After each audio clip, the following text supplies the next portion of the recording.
Bill is the Connection Coach. Tara Brown is an award-winning educator, author, and international speaker whose 37-year professional journey has taken her from rural Florida to game territory in California and to one of the largest high schools in Tennessee with over 43 counties represented. Her international engagements have included Beirut, training both educators and students. Tara believes strongly in the power of connections and that the major key to reaching kids and the ability to build positive relationships. Whether here or abroad, Tara's passion and humor continues to drive her work to better equip adults with the ability to connect with youth in order to unleash their true potential. She is committed to helping strengthen organizations, one connection at a time. Buckle up, because you are about to get terrorized.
Because for some of the cheerings in Hawkins County, y'all are the best part of their day, air day.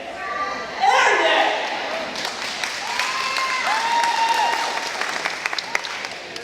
And so whether you're ready or not, the cheerings are coming. So y'all better just buckle up and get ready. I don't know where we're going to end up. Is that okay? I'm not a plug-and-play speaker. I just kind of roll with it. I don't know where we're going to end up. But can I throw a little Tupac at you?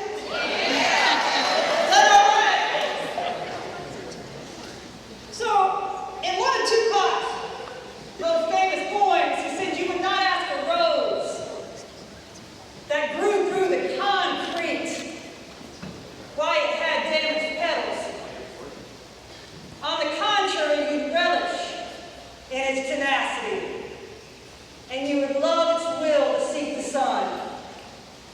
I heard that poem a long time ago, and it touched me deeply for a couple of reasons. One, I worked with under-resourced kids in all the years that I taught and I coached. And it also touched me because my oldest sister was special needs. And I got to sit on the 50-yard line of my sister's life, and I got to watch that damaged pedal as she navigated through the concrete of her life. I got to watch her struggles, and I got to watch those adults in her life that relished in her tenacity. And we had a standing phone call every Wednesday for years. And I used to look forward to those phone calls. And I was in Beirut working with one of my colleagues, and we were in the car, and the phone rang in Beirut. And I reached for my phone, and my colleague grabbed my arm, and she goes, "You're not going to answer the phone, or it's going to cost you a lot of money if you take a phone call in Beirut." And I said, "Oh, girl, it's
in their life. When I talk about your leadership footprint, I want y'all thinking about what do I want them to talk about me 10 years, 20 years, 30 years down the road. And see, sometimes you'll know the lives you touched, but some days and some years and with some kids, you'll never know the impact that you're making. But Peggy Milan says we never touch another so lightly that we do not leave a trace. And when I talk about strengthening organizations one connection at a time, I'm going to ask you this year to be present so as to not miss those opportunities to water those petals, to connect with that child, to sling dopamine. And man, talk about slinging dopamine. Y'all were off the chain this morning. Whew, Hawkins County knows how to do it. Would y'all agree that there's usually a story behind the story? When kids show up and how the... Okay, I'm going to share a story with y'all that happened when I was a veteran teacher. And I always say that because if I hadn't been a rookie teacher, I'd still be in jail. Okay? So, this is the first day of this particular school year, the first 20 minutes of this particular school year, all right? I had my 11th graders in my classroom first period, 20 minutes in. All was well in my world. I had done my song and dance. I had gotten them sufficiently excited and perplexed and bewildered. I had 2 reputations when I was teaching. One, Miss B don't play. I was really hard. And number 2, that crazy white woman. You never know what you're going to get with her. And I was okay with it. And I had them where I wanted them. I give them their student packet, and all was well. They were all working first 20 minutes. I was standing beside one of my kids helping them with something, and all of a sudden the door flung open. I don't mean the door opened. I mean the door flung open. And into the doorway walked this very attractive, I was guessing about a 16-year-old girl. And there she stood. I was thinking she was waiting for the angels to begin singing from heaven and the golden light to shine upon her. When she realized that wasn't going to happen, I thought she was going to come give me her late slip and give me her schedule so we'd make sure she was in the right place. But no, that would have messed up her entrance. No, she perused the room, found an empty desk, she sashayed over, and she plopped down. Or my kids were like, okay, whatever. And they go back to work, and then I glanced over and she left the door open. So I said, darling, would you mind to close my door? And of course she didn't mind, but she got to walk in front of everybody again. So she goes and closes the door, sits back down, and I'm thinking, I've got to figure out who she is, but I'm going to finish what I'm doing with this kid. So I started back working with this kid, but I turned periphery so I could see her. That girl had barely sat down in her desk, and her hand shot up. I saw her hand, and I thought, she can wait. But alas, she could not.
throughout this school year. I had to make sure that I had a gut-level conversation with myself and left it at the door, checked it, it was done. I never said another word to her about it. What I did do, because I didn't have a relationship with her. And I was at the high school with 45 countries represented. I started accidentally running into her in the hallway, in the lunchroom, and the office, putting emotional deposits in her bank account, trying to find out who she was, talk to her, non-contingent conversations. And finally one day she shared with me that she'd only been in the United States for 6 months. And had she stayed in Ghana, where she was from, she lived in a very small region. And her family and her father was going to be the next in line to be the leader over that small area that they grew up in, which would have made her the princess. And in her mind and in her life, that was perfectly normal, the way she was showing up in my classroom. And if I had been a young pup, I would have got it wrong. And I'm going to ask y'all this year to make sure that you understand that you've got kids coming to you with all kind of stories, all kind of journeys, all kind of challenges. And it's the rock star teachers that see past the initial image of what they're showing them to say, I'm going to figure out what the story behind the story is. I grew up in a small rural town, not much diversity at all. And I remember as a child, even though I never heard my parents say it, if you were white, you weren't supposed to go across the tracks. It was just understood, the culture of our community. And I'm talking country. When I'm talking country culture, I'm talking jacked up pickup trucks and rebel flags and gun racks and bumper stickers that say, friends don't let friends drive Chevys. It was hardcore up in there. And I never did go across the tracks. And I wish that my parents had been involved enough to put the kids in the car and drive us to different parts of our small town of less than 5,000 people, because I played ball, and I was in the band, and our student council in the classroom with kids across the tracks. Well, fast forward, so I'm 25, 26 years old, and I go back to my own high school in my hometown and begin teaching and coaching. And I had an occasion to take one of my athletes home. And I didn't know where she lived until she started telling me which direction to go. And I realized she lived across the tracks. And I realized that as a grown woman in her 20s, having grown up in this town her whole entire life, I had never been to this part of town. And I remember driving across the tracks, and I was stunned at what I saw. I didn't see any concrete, I didn't see any asphalt, I didn't see any street lights, I didn't see any street line sites. What I saw were dilapidated homes. And I was driving really slow because I was so stunned. And I saw movement out of my left side, and the gentleman was walking toward me, and I started to slow down. And my athlete grabbed my arm, and she said, Coach, don't slow down. And I said to that gentleman, she said, he thinks you're here to buy drugs. And I said, got it. And I dropped her off at her home, and I watched her walk in the door, and as I was driving away, I just had this fall apart. And I cried for a lot of reasons. But part of it was for the disconnect that I had when I was going through school, and the opportunities that I missed to be a better bandmate and classmate and teammate to those that had a different journey than me. And I tell you what, I don't know how y'all feel, but I've never seen as much division in our country as right now. And I just turned 60, so there's been a lot of reflection over the past few weeks. But as I look back, I'm encouraging people every time I get a chance to speak to people, because I'm not sure how we're going to close this divide, except to be willing to go across the tracks. I'm going to encourage you to go across the track this year. Be it a colleague that you work with whose journey is so different than yours, or your athletes, or your students in the classroom. Have the open heart that says, you know what? I want to be a better person too.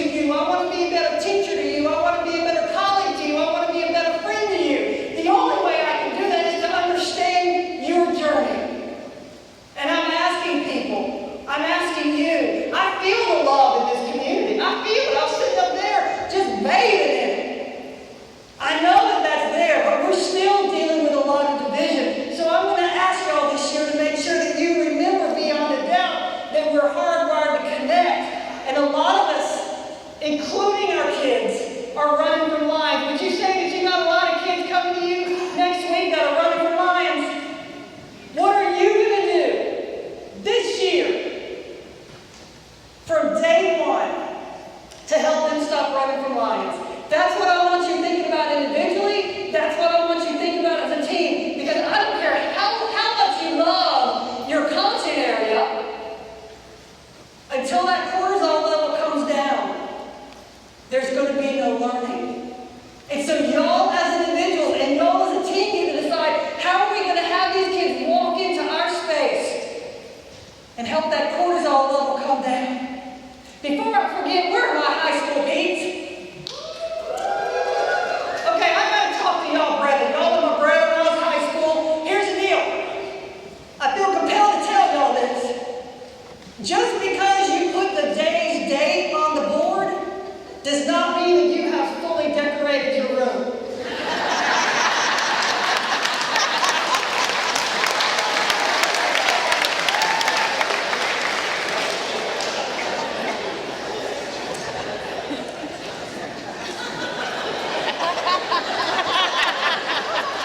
Say my truth. And I say that lovingly because I was that person. I hated decorating my room. Hated it. Elementary school teachers, I love you. I don't understand you.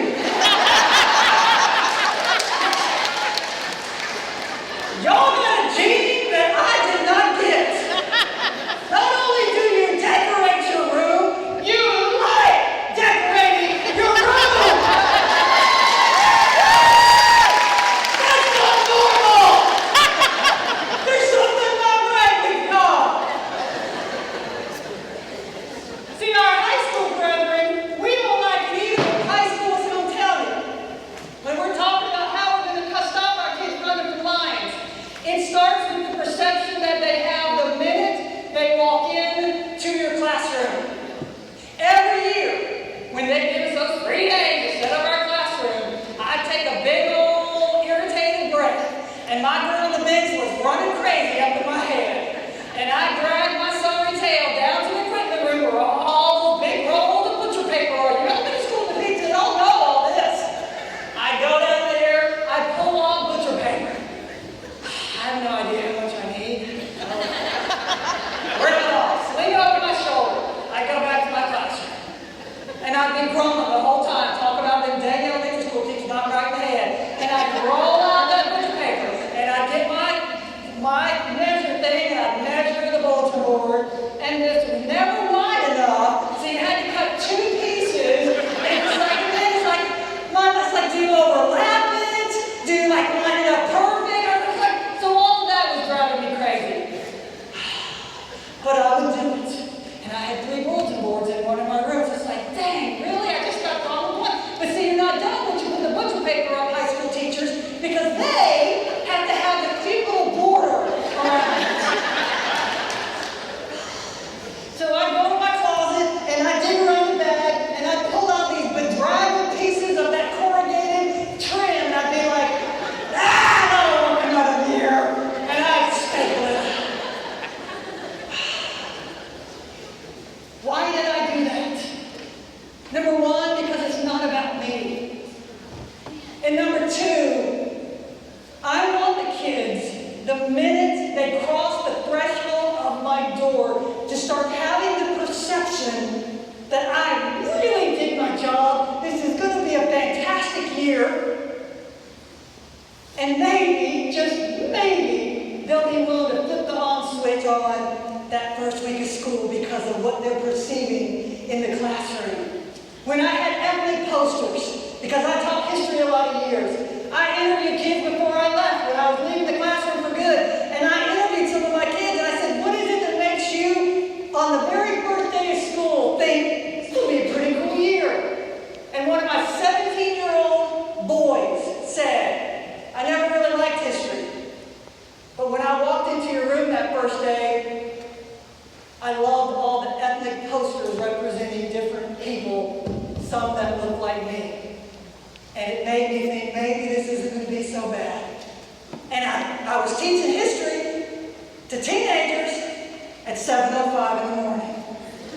Hello? There's not a teenager on the planet that wants to be awake at 7:05 in the morning. So I'm one in the hole before the tardy bell ever rings. History has never been that go-to, ooh, I love this subject kind of subject. So I'm 2 in the hole. Teenagers that think about sex every 4 or 5 seconds.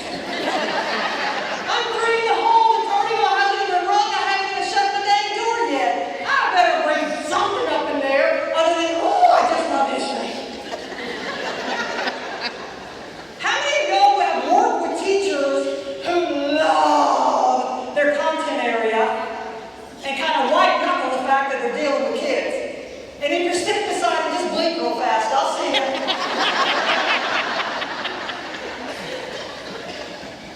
I don't know what that is.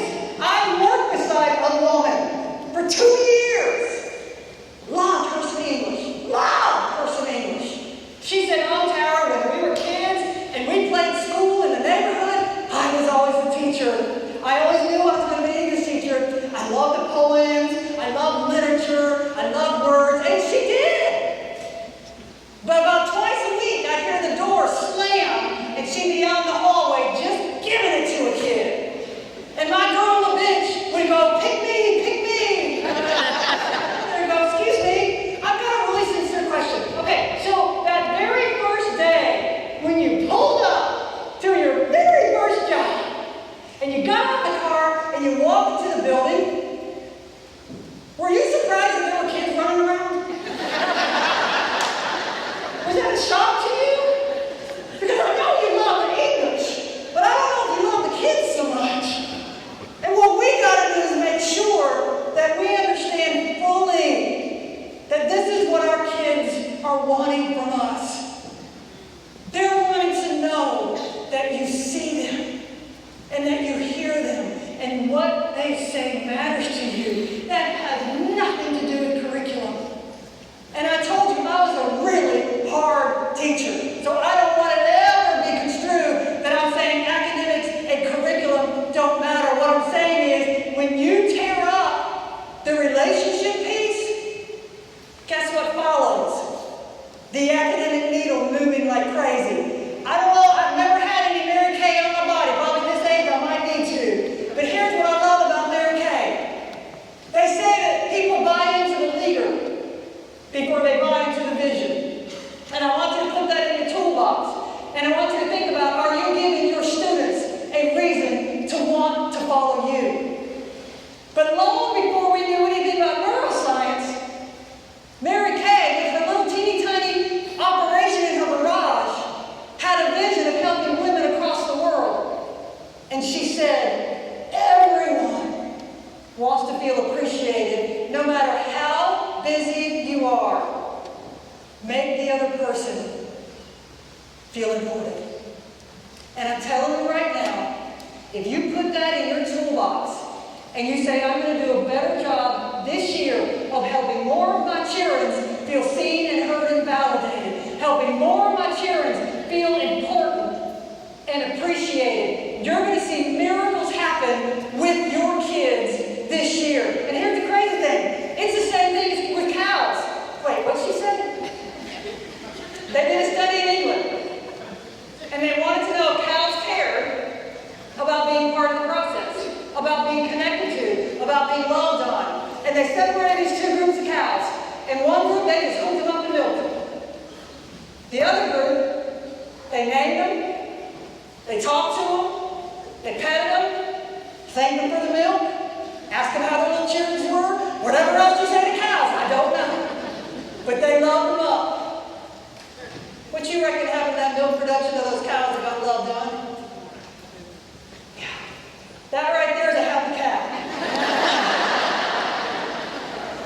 Administrators, do your teachers look that happy? Teachers, are your kids going to look that happy? And as one of my good old boys in Dane City, Florida said one day, I guess he thought the work was pretty easy because he looked up and he's like, that was me. This ain't rocket surgery.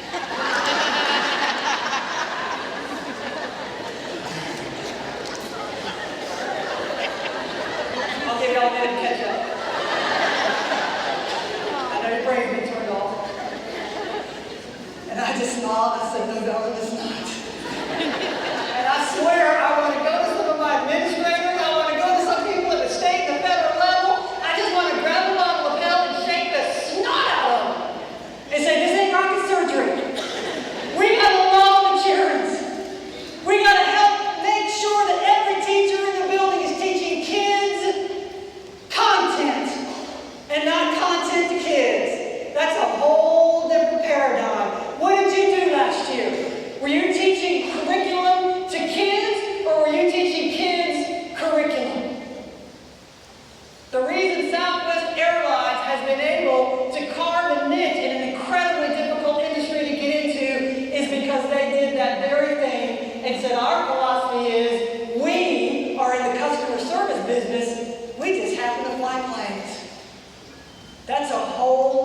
different mindset. And I'm going to ask you to reflect on last year and see, did I get into the minutia and get drowning in the curriculum, in the content? Did I lose sight of really what I'm doing there and how I best get the academic needle to move? I swear, if I could extract the word pacing guide out of our vocabulary forever, I would.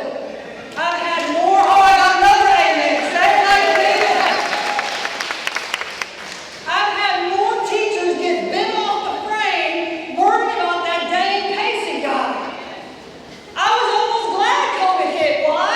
Because Aisha said, what's going to happen if you're off the pacing guide and on Tuesday at 10:30 you're not where it says you're supposed to be? Is the world going to tilt on its axis? Well, in 2020, guess what? The world tilted on its axis. Things went off the rails. And what I'm going to ask you today, are you going to be ruled by that dang pacing guide? Or are you going to lead with your heart and your gut and know that it's going to be okay if you're off a little bit? I'm going to ask that of you this year. When we talk about emotional deposits, I'm going to make sure that y'all hear me, and I'm going to ask you to get really clear that for some kids, when I say that one emotional deposit from the right person can be life-altering, I'm not kidding. And that's why I'm imploring you to make sure that you're present and you don't miss opportunities to connect. Because here's the deal. That little 6-year-old right there had a teacher tell him that he was smarter than he was. And that little boy said, my teacher thought I was smarter than I was, so I was. That's life-altering. That's life-altering to breathe into kids, whether they're 5 or 18, your belief in them. I've had kids that I've had to hold the torch of belief the whole entire 180 days because they didn't believe as much as I believed, and I was okay with that. I wasn't going to let the flame go out. I'm begging y'all to understand that when you have great relationships with kids and you have those conversations, you and you alone may be the only person that can put that emotional deposit in that's going to make an impact. When I'm talking about that, I want to share a really quick story out of this book. Some of y'all are familiar with this book, Mentors, Masters, and Mrs. McGregor. And the author asked people from all over the place to send a letter and talk about the impact that a teacher had at some point in their educational journey. And there's lovely stories, and there's long stories and short stories. The shortest one I saw was this long. And all it had was 50-year-old anonymous. And it said, in 3rd grade, my music teacher noticed me. She smiled at me and acknowledged that I was there. This was unlike any other teacher I had had, or my parents. That feeling has stayed with me my entire life.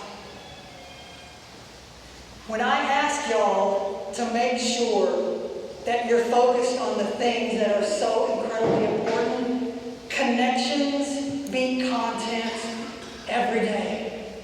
Because when you have great connections, you're going to be able to cover so much more content with kids whose brains are so much more dialed in, and kids who like you, kids that don't want to act a fool in your classroom, kids that want to make you proud. Connections beat content every day. Can I get an amen on that? And just for my people that love them some content, here you go. You cannot get to Bloom's without going through Maslow. I don't want to be a Debbie Downer, but you cannot get up to your content and do what you need to do academically until you go through Maslow. And I want y'all to look at Maslow's tier 3 and 4 because that saved my tail. Tier 3 and 4, esteem needs, belonging needs, love needs. Do you see me? Do you hear me? Does what I say matter to you? Do you like me? Am I emotionally safe with you? That's tier 3 and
And I had to figure out how to connect with them and relate to them. And I led with a strength-based approach.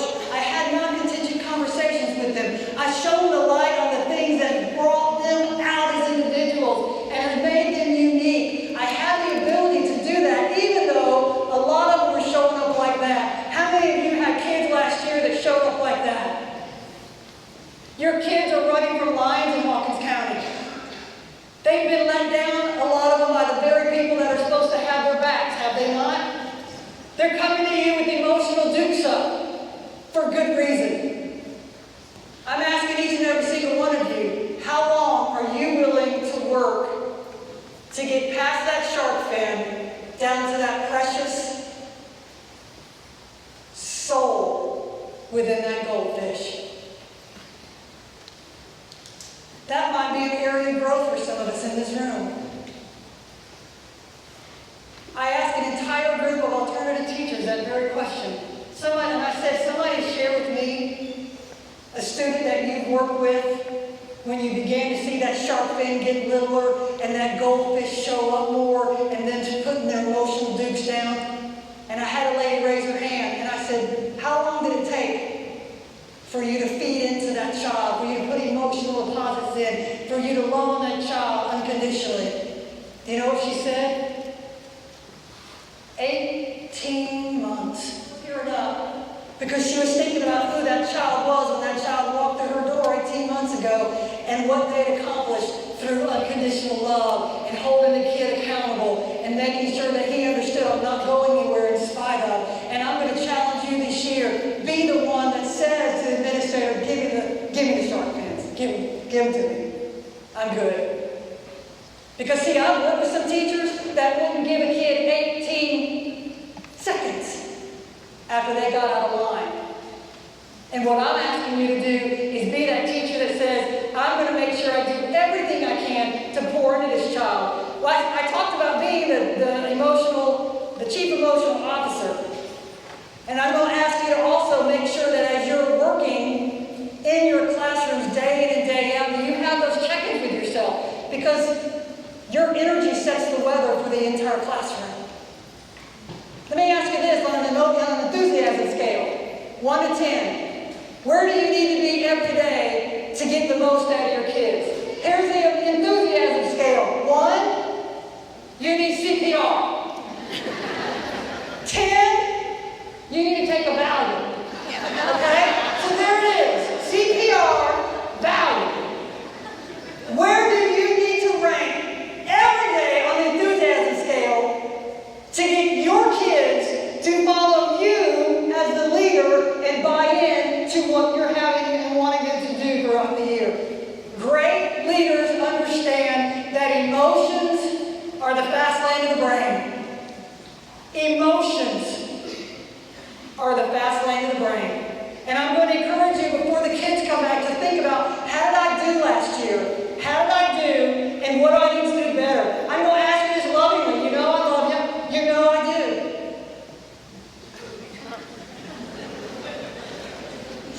And if you need a couple minutes to think about it, that might be red flag number 1. I have still got teachers walking into classrooms. I don't know. I don't care if they like me as long as they respect me. There's no research that supports that philosophy. None.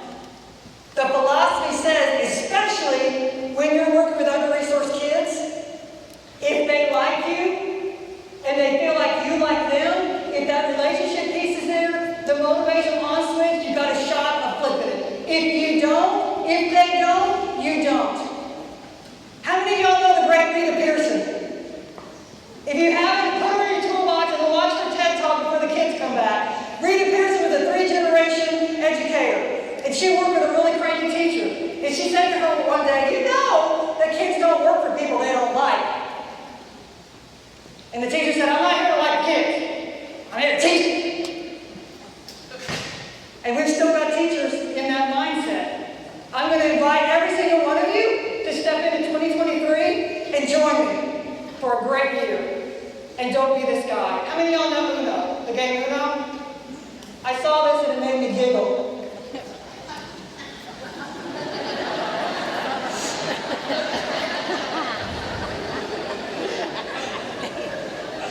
How many of y'all have worked with people like that? And again, if you're blinking, if you're sitting beside them, just blink real fast. Don't be that guy.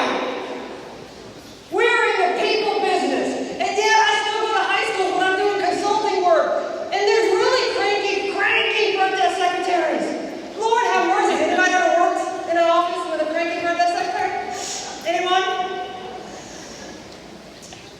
What do we say in education? Oh, come on, guys. She only has 6.5 more months. We can make it. Come on.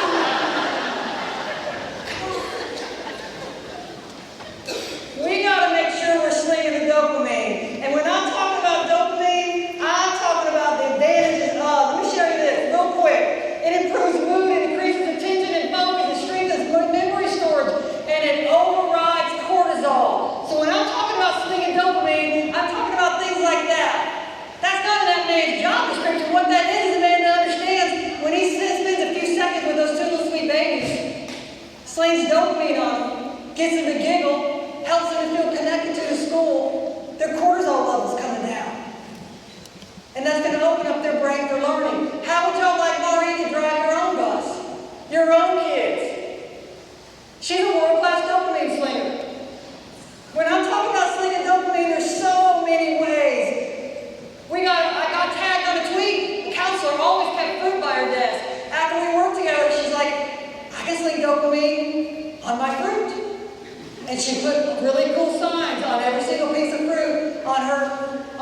in her bowl. Look at this, cafeteria workers. Put a cool note, motivational, friendly quote on every single name. Look at there. Got this from a librarian. Hey, we're rocking some Elton John this morning. That don't sling dopamine around? I don't know what does. What are we going to do this year to sling dopamine? Compliment, acknowledgement, letting people know how much you appreciate them and care. This right here is a world-class dopamine slinger. Ace, he's an emotional support dog. He was in a conference, a breakout session I was in. They loved him so much they put him on the absentee roll when he's not in school. But he slings dopamine all over that campus. That is slinging dopamine. This, not so much. In case you're not quite sure, that is not slinging dopamine. Some of us need to work on that. I'm not sure how women got stuck with the resting bitch face. I'm really not. I see more men that are a lot more stoic, that are more stone-faced, that aren't as expressive. If that's an area of growth for you, great. I was stopped in the hallway one day by my own student. I was on planning period. I was going somewhere, probably trying to find a copier in the whole building that worked. And I wasn't slinging dopamine. I wasn't paying attention. And one of my own students stopped me. And he said, Miss B, what's wrong? And I came out of the ball because I heard my name. And I said, excuse me? He said, well, what's wrong? And I said, nothing, darling. Why? He said, you look really mad. And I said, I do? And he said, yeah. And I said, thank you for telling me that. And I walked back to my room thinking to myself, I have never thought about what I look like, but I'm not thinking about what I look like. And you know what I realized? It ain't pretty. I got a little beady eye, my mouth turns down like I'm 6 foot tall, I got a teacher's stare, a coach's stare. There's nothing about that that's going to help tier 3 and 4 Maslow and my kids. When I was coaching, I literally had my scorekeeper say to me one day, Coach, I would rather you scream at me than stare at me. So I knew I must have a pretty intense look sometime. So that was a growth opportunity for me. And from that day on, after my student said that to me, in my action plan, I said to myself, when you walk out the door, go into the hallways, stop, take a deep breath, get present, have your eyes up, and sling dopamine like a crazy woman. They're all my cheerleaders, whether they're on the roll or not. I don't want any of these kids to walk past me and not feel acknowledged or seen or heard. And that was a game changer for me. So here's what I'm going to do. I'm going to give us an opportunity to sling dopamine on each other. And we all need it because our emotional bank accounts are low too. I've got people with microphones. and think about somebody in this room that you want to give a dose of dopamine to. And I say all the time, please don't block the blessing, because you never know what the benefit's going to be. I was in a humongous venue, and I gave people the opportunity to do this. And I said, who wants to sling dopamine? And this guy's hand shot up. And I said, awesome. Who do you want to sling dopamine on? And he said, I want to sling dopamine on that smoking hot second grade teacher over there.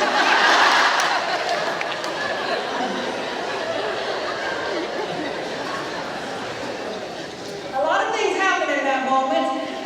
One, my girl on the bench popped up in my head. You know what she said? In my head, ooh, you're in trouble. I didn't know whether to have them kill the mic. I didn't know whether to beg for Jesus to take the wheel. I didn't know where this was going. I do have a good poker face, so I just stood there trying to get my heart to start beating again. And then he said, I can say that because that's my wife. And he had this big old grin on his face, and he said, this was during COVID. They had just come out of COVID. They had just all been online. And he said, I love my kids. I love connecting with my kids. And he said, me being online was so difficult for me. I knew I wasn't doing what I wanted to do for my kids. It was frustrating. I wasn't good at it. There were a lot of days I was so frustrated. And he said, my wife would be there for me. She was also a teacher. And he said she would be there for me. And she'd listen, and she was my rock. And I just want to tell her how much I appreciate and love her. Well, as he was saying this, I'm watching her, and I'm walking over toward her. And I'm thinking, how cool is this? And so she has this big old smile on her face, and she's just soaking it in. And I said to her, what are you thinking, like hearing all that? And she said, I'm thinking I'll be slinging me some dopamine tonight.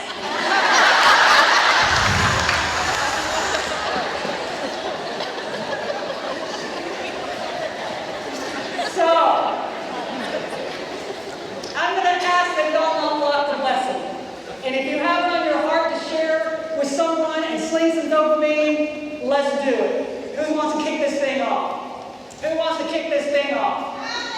Okay, we need Mike right there. Who there? Got a Mike right there, sister. Who do you want to sling dopamine on? Miss Morlock. Where is Miss Morlock? Where is it? Stand up, girl. Stand up. She stares mean at me and sends me mean texts. Is that good for you? But I love her anyway. All right. As long as y'all have that understanding. Yes. Yes. Who else we got? Who else we got? Do not be shy. Please do not block the blessing.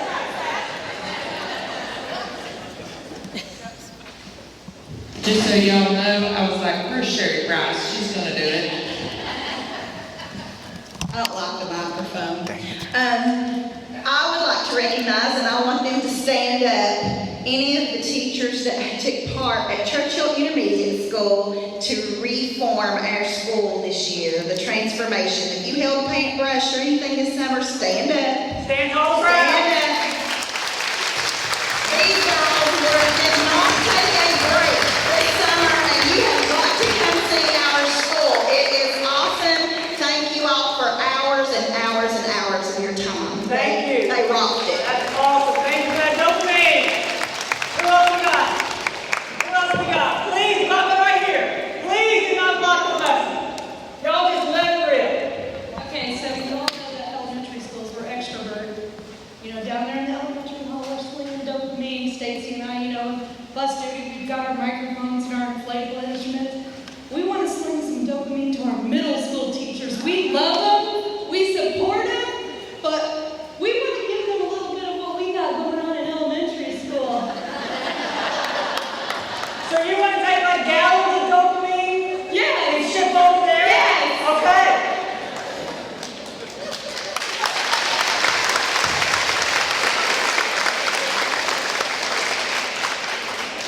I appreciate that. Thank you. Got some up here. Thank you, sir. Hi, I'm Dustin Odom. Nice to see everyone. I would like to recognize my wonderful new principal. If you all don't know me, I'm a lot to handle. I wear costumes a lot. So our wonderful principal, Miss Tiffany Floyd, just takes it with a beautiful grain of salt, and if I wear 18th century clothes to school, it's not a big deal. So I love her very much.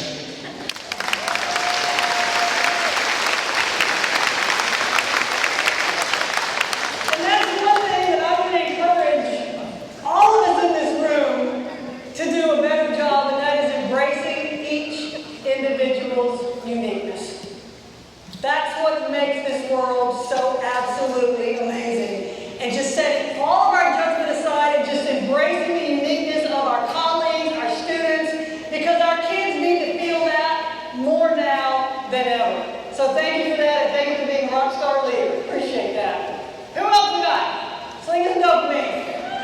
Yes, ma'am. All right, well, I want to thank my whole Carters Valley family, from the administrators to the teachers to the parapros, cafeteria workers, the custodians, everybody who's slaying dopamine every day, every single day, so that I feel good about coming in and being able to do my job to sling a little bit of dopamine on the kids that I serve. So thank you, my Carters Valley family. Thank you for that. And I really also want to ask every single one of you this year to make a commitment to reaching out specifically to support staff. I'm talking about the ladies in the lunchroom, the custodial staff, the paras, the assistants. Y'all just make it your mission to sling more dopamine on them. Because a lot, and I have no idea what it's like in this county, but there are some support staff who don't feel really part of, and they feel like their job really isn't that important. And let me tell you what, I've consulted at schools where you have an entire group of ladies in the lunchroom who are slinging dopamine like crazy, making it the place that the kids really enjoy going, helping to make sure that no child feels disconnected, and the teachers directly after lunch need to be going and hugging their necks because they're helping to move the academic needle. And some support staff don't understand that. But when every single one of you are going out of your way to bring them in and help them know, look, you can build a relationship with them that I can't as a coach or a teacher. You've got a different relationship with them. When they begin to hear that more from y'all, it makes a huge difference in how they see their value in this organization. So thank you for that dopamine. Yes, ma'am. Okay, so anybody who knows me knows this is completely out of my character. Good for you. That's awesome for stretching. Thank you. Yes, but and I was going to do this through email, but I think this is a great opportunity to do it. So to Mr. Hensley, who I guess is now walking out, so you need to come back. Come back. Come here. Come forward. Come forward. Come here. Come here.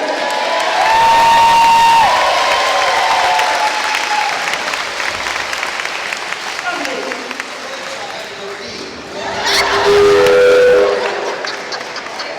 It could wait a second. And to Mr. Andes, both of my daughters are recent graduates of Volunteer High School. And they both told me that sometimes the best part of their day is being able to go to your classes. So I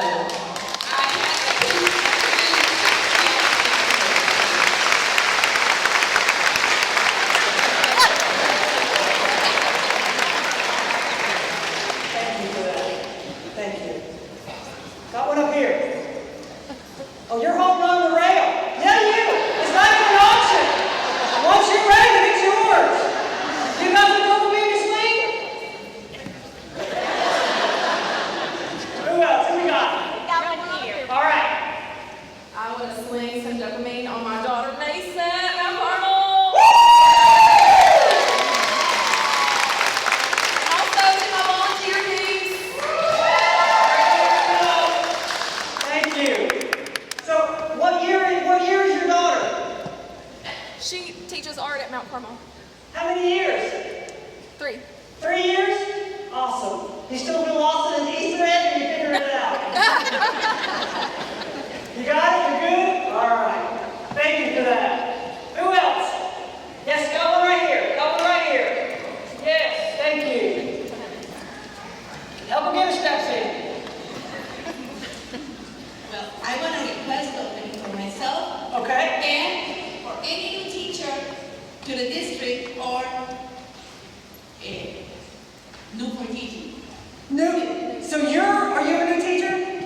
New to the district? To the district, yeah. Okay. I need it, so Okay. Hey. Look, I really appreciate you saying that. And here's the other thing I'm going to ask of every single one of you in here. Because number one, it's hard to step into an organization. Even as grown adults, we still feel anxiety. We're still trying to figure out where's the bathroom. We're still trying to figure out if they're going to like me. So I'm going to ask all of y'all to make the new teachers at your school have it feel like a hug from the Lord when they walk in.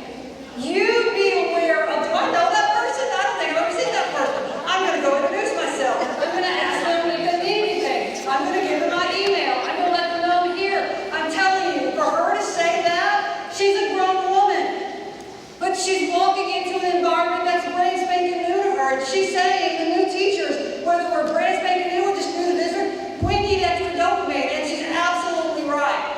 So thank you for being vulnerable enough to say that. And I'm going to ask y'all to please love. Please love.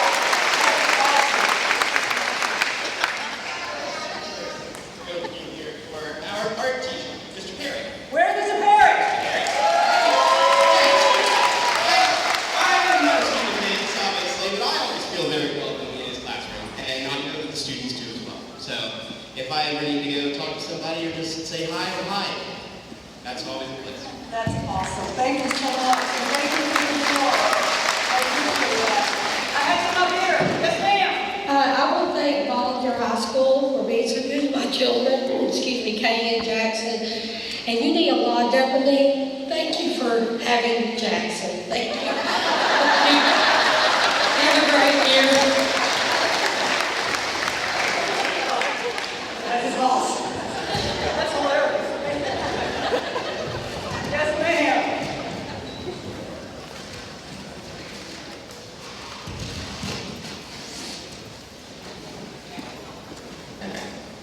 All right. Well, see me. It's Madison Wrigley. I wanted to say thank you to all my friends at Hawkins Elementary last year, who were such excellent mentors for me. I'm going to miss y'all, but I'm excited to go on this new journey. So thank you all.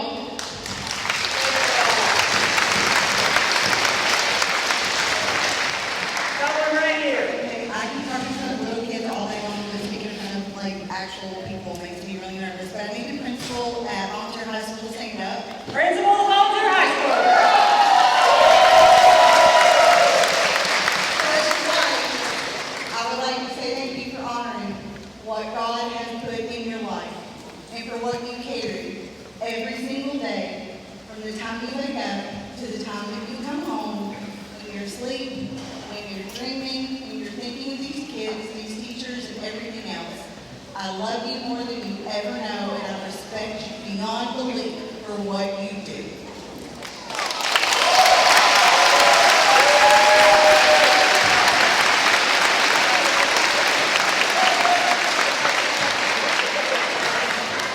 Well, I think we can leave it right there.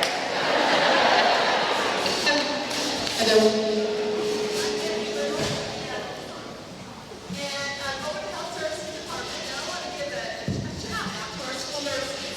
Where are the school nurses?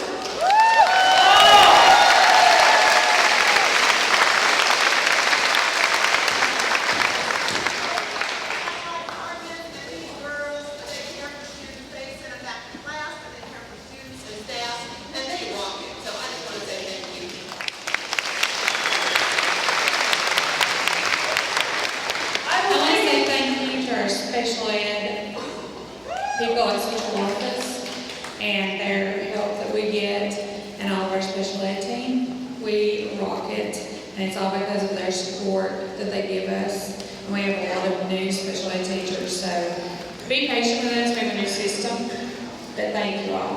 Thank you, District 5. Thank you. Yes. I want to piggyback really quickly before I wrap up with the school nurses. I had the opportunity and the honor to speak in Georgia and to speak in Arkansas at nurses conferences. And I always try to do my due diligence and learn all I can about who I'm about to speak to. And I honestly did not know a whole lot about what nurses in schools did. So I talked to the president of the Split Association, and after a full page of notes, I just stopped her and I said, "This is great. And she goes, "Oh, I know." She goes, "Most people don't know what we do, but yeah, I know." And so as I was preparing to speak to you amazing people, I put together a slide, and I had 28 responsibilities crammed on this slide. And that was one of the first things that I showed during my keynote at the very beginning of my talk. And I said, "No wonder y'all are exhausted. This is crazy." And so I'm going to encourage y'all, if you've never, just get on the Google and pull up school nurse responsibilities and see what all they do. And the last gig I was in last week, there was a woman that stood up and she was crying and she wanted to sing dopamine on a school nurse who took unbelievable care of her granddaughter who has diabetes.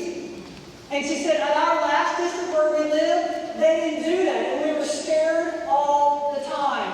And she said, we moved here, and we talked to the school nurse, and they have been so amazing to make sure that they're keeping up with her diabetes, her blood levels, her snacks, and everything else. And so I just want to say again, y'all are amazing. Thank you. Thank you.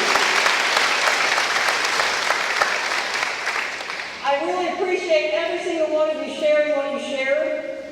And I want to put a bow on this, and I want to just wrap up and share really quickly about when I was in Long Beach. I ended up coaching the boys basketball team at Lindbergh Middle School.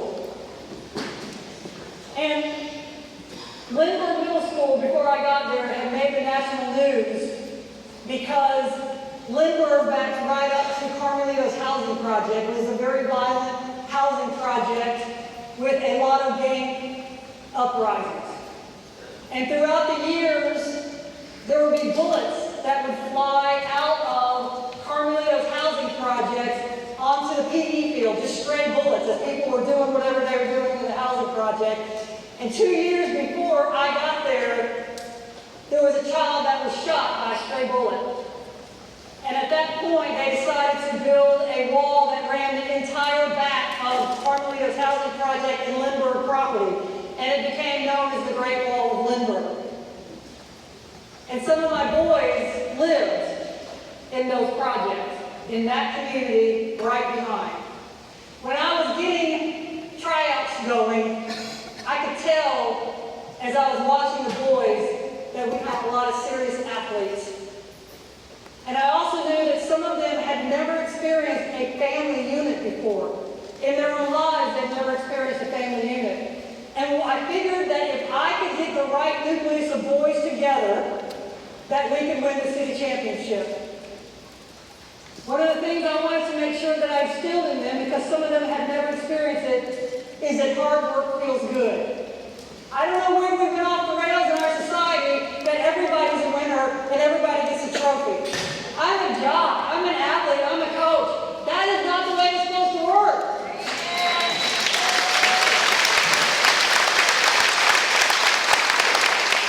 I went and watched a soccer game one time. Little kids running around. I want to know what the score is. I'm looking around for the scoreboard. I see no scoreboard. I lean over to this lady and I said, excuse me. I said, where's the scoreboard? Who's winning?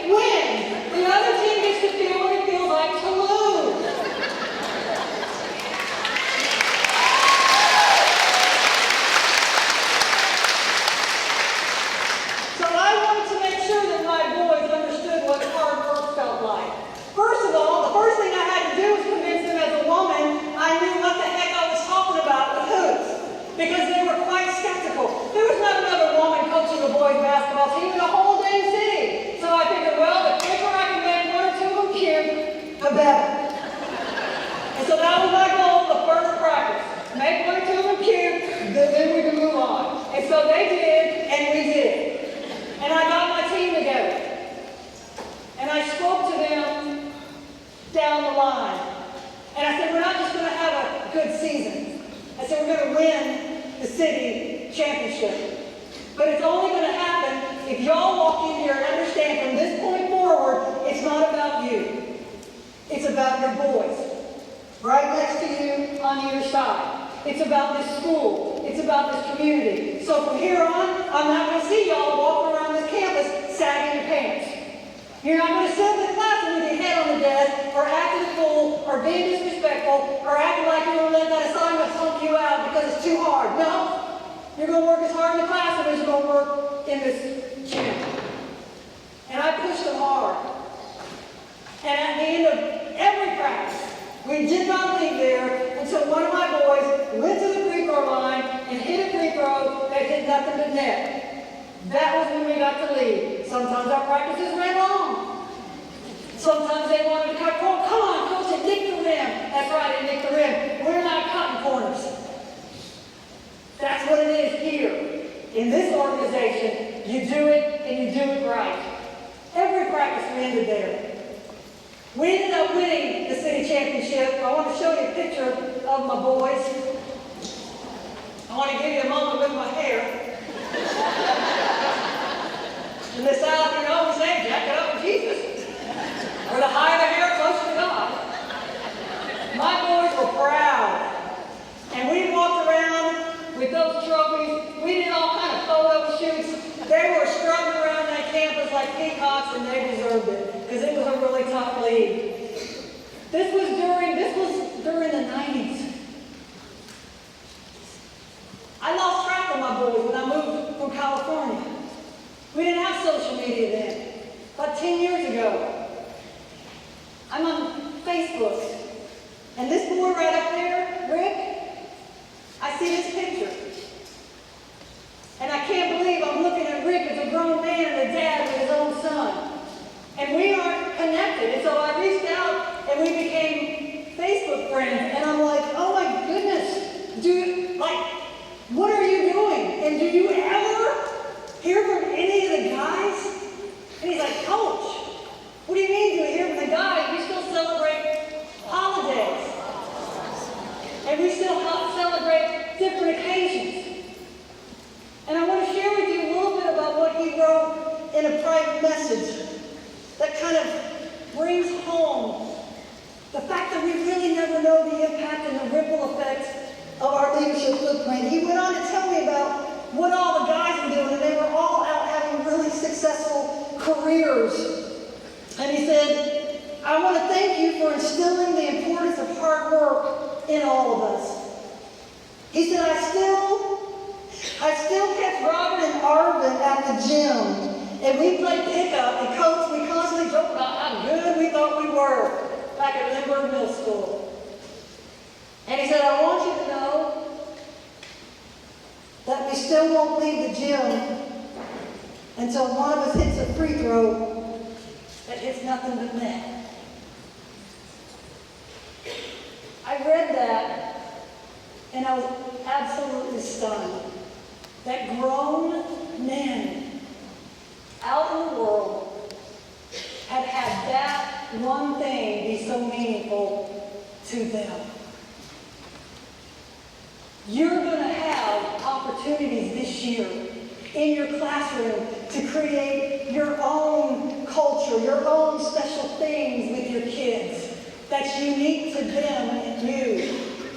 I'm going to ask you to embrace that. I'm going to ask you to lead with your heart. I'm going to ask you to know that every time you have a connection with a kid, you are watering those damaged petals. And the kids in Hawkins County who cannot wait to come to school, for some of those kids, that'll be the best 8 hours of their day, and they cannot wait to see you. Be that leader that people want to follow because of how they feel around you, because of what they experience, just like that principal. When we talk about being that leader, be that leader, that kids look forward to coming to your class. Even if they hate the subject, they love them some you. Thank you for what you do under really difficult circumstances. Thank you for being in the trenches with the heavy lifting. And I'm going to ask that every person in here commits this year to making sure that every person's day is better because they cross paths with you. Thank you all so much. And you're all going to rock it.